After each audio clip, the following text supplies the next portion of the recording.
Hey guys, it's Vanessa Terry here with Notary to Notary, and in this video I want to talk to you guys about how to handle loan documents properly. Ready to get started?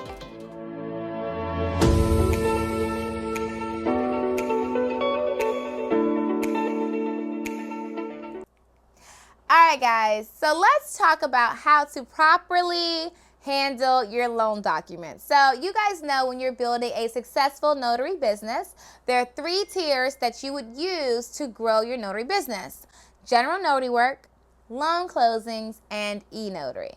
So handling loan documents is really just going to be primarily underneath the loan closing portion, but sometimes you will get loan documents when you're conducting general notary work. But for the purpose of this video, we're just going to talk about loan closings, okay? So orders that you receive directly from title companies, signing companies, or lenders, okay? So when you work as a loan signing agent or a notary signing agent, which essentially is the same thing, you will receive work orders. And those orders will come from a title company, a lender, or a signing company. So when you get those orders, they'll give you all the information that you need. It'll be like a refinance or a seller side close or reverse mortgage, and it will have all the information that you need, such as the borrower's name, location, date of the signing, anything extra that you may need to do in order to complete the closing successfully, okay?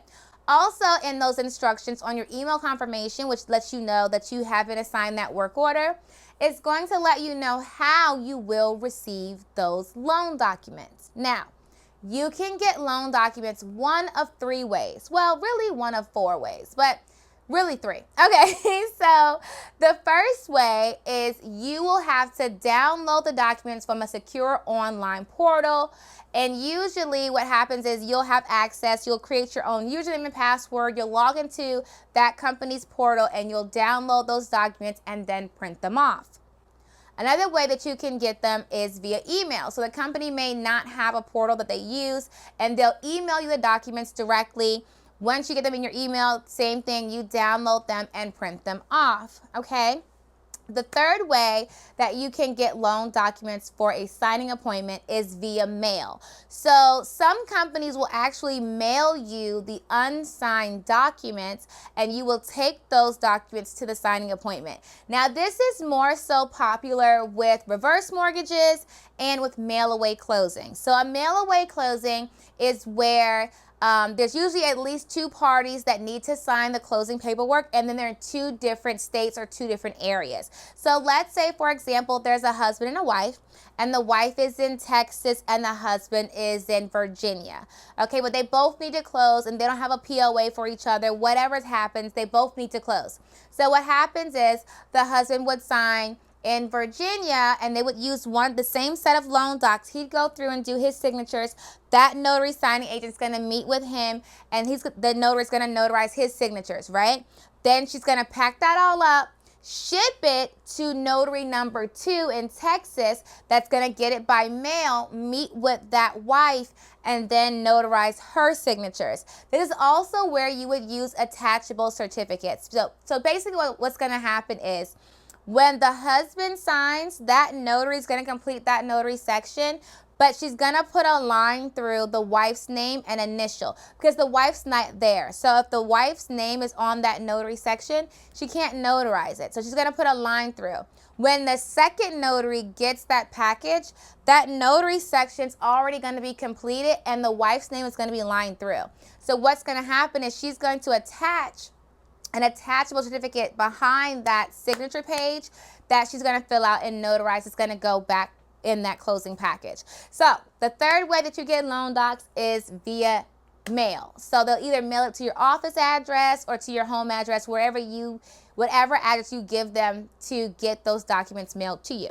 The fourth way is not very common, but sometimes it happens, and that's when they send the loan docs directly to the signer or to the borrower, and you just show up, have the borrower sign everything, you notarize it, and you take it back with you and ship it. So really there's 4 ways, but primarily it's the first 3 that we talked about. Now, When you get those documents, and let's say you either downloaded them on your computer from the portal, or you got them via email and you downloaded them on your computer, and then you're gonna print them off. You wanna make sure you delete those documents. So typically, I would say go through your computer at least once every 7 days and delete those old files. You don't wanna keep all those documents on your computer, especially if you're like me and you're doing like 5 to 10 a day. That's a lot of documents, and you want to make sure that you're handling people's information securely.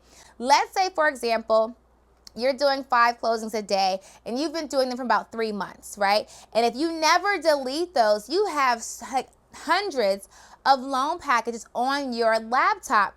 Now, what happens if you lose that laptop? That laptop now has hundreds and hundreds of people's personal information on there because you didn't delete it. And so I always say a good rule of thumb is to go through your computer at least once every 7 days. Now, the reason why I don't delete it immediately after printing is because anything could happen. There could be a mistake. You could do the whole signing package and miss a signature. It could be anything that needs to be re-signed, whatever the case may be. And in case that the documents aren't on the portal anymore, I need to really quick reprint them. Or say, for example, I'm trying to think of another situation where you may need to print them. But basically, I don't delete them for 7 days. I wait a couple days, make sure everything is good with the signing company and make sure everything came back correctly, and then I will delete them. So about 7 days you want to delete. Also, you want to make sure that you're not printing loan documents at a public place. So I know I've had students ask me before, well, I don't have a printer yet. Can I still print at like an Office Depot or Staples or at my local library? And the answer is no. So the reason why is because those computers are not secure. And so anybody can come behind you and find those documents, and now they have those individual social security numbers, addresses, phone numbers, everything, you know, tax returns. Their whole situation could be in that loan package, and that is not secure. So basically, when you work as a notary signing agent, you are a direct extension of that bank and of that title company. So you need to conduct your business just as a bank would, okay? So the bank and the title company is not going to Office Depot to print off loan documents, so neither are we, right? You want to make sure that you're handling those documents securely. Think about how you would want your information to be handled. So if you are the actual borrower getting your loan closed on, do you want someone printing off your documents in a public library? It's getting sent to a printer upstairs that you don't even know where the printer is, so someone could probably be going through it, trying to find something they printed off? No. Okay? So make sure you print them at home. If you're having technical difficulties and you can't print, just let the hiring company know, hey, my printer's going out, I can't print it. They know. No hiring company, signing company, title company, or lender is going to tell you to go print at your library because they know that's a breach of security. Like, you don't do that, okay? The next thing you want to make sure that you're doing so it's 2 parts to this, okay? So you want to make sure first that you shred your documents. And shredding only really comes into play one of 2 ways. The first way is, let's say that you print off your documents and then right before you leave, or if you're en route to, you get a phone call and it says, hey, your appointment has been canceled. Right? So you're not going to the borrower's house and you're not going to close the loan. You go back home. You're not going to put all of that sensitive information in the trash. You're going to put it all in a shredder first, okay? So you want to shred all the information. That is super important. If you don't have a shredder, there are places that will shred for you, secure locations that you can go to in your community. Usually they have it. And like if your office is in like a cohort, like a co-working space, they usually have places where you can shred for free. Sometimes you can contact your city hall. They have shredding events, things like that. But just look for places that you can go that you can shred documents. But you never want to just put it in the trash can because it's basically like just up for grab if someone's just digging through the trash can. That's the number one way people do end up having identity theft happen to them, is because they're just throwing out their personal information right in the trash can, okay? So once again, you are an extension of the bank, the title company, right? And they're not just putting their documents in the trash can, are they? No. They are shredding them. The other time when you may have to shred is if you're actually at a signing appointment and say you're going through the loan documents and the loan docs could be wrong for some reason and the borrower doesn't want to sign them. You're going to take that loan package back and shred them too. So any docs that you do not use, you're going to shred. You're going to delete docs off your computer within 7 days at the latest.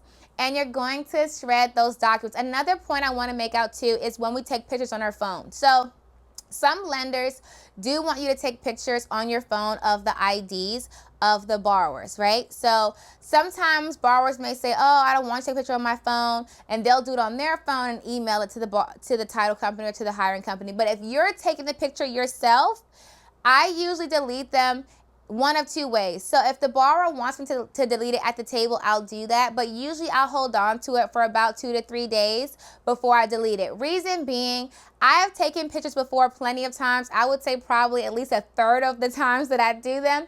I'll take the picture, I'll attach it to my email, and I'll send it or I'll upload it. And they'll say, hey, we don't have it, we can't find it, can you send it again, right? And so I don't want to have to go all the way back to the borrower's house to get another copy. So I usually hold on to it for like 2 to 3 days, maybe 4, just to make sure they have it and they don't need it anymore, and then I'll delete it. But there are some times where I'll have a borrower, I'll take a picture and they say, okay, well, can you take a picture, email it, and then delete it right after? And I'll do that as well. So it really just depends on what makes the borrower feel comfortable. If they're fine with it and they don't say anything about it, then I'll hold on to it for a couple days and then make sure to delete it. Because it's the same concept when it comes to your phone.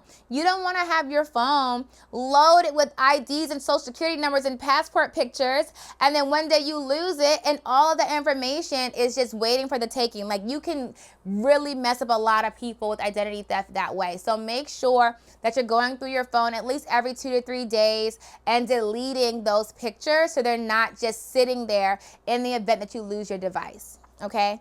So rule of thumb, just make sure that you're handling people's information the way you would want your information to be handled. If you don't want your information just lying around all willy-nilly, then let's not do that to other people. Make sure that we're only printing at secure locations, which is really your home or your office. We're shredding those documents, whether we use them and they don't sign, or if you're headed to a signing and then you can't complete it, whatever the case may be, make sure we're shredding and not putting them in the trash. And also make sure we're deleting those pictures off your phone, just so we can make sure we are keeping our borrowers safe, okay? Awesome. Well, for more helpful tips and training, make sure you visit us online at notarytonotary.com. And until next time, happy signing.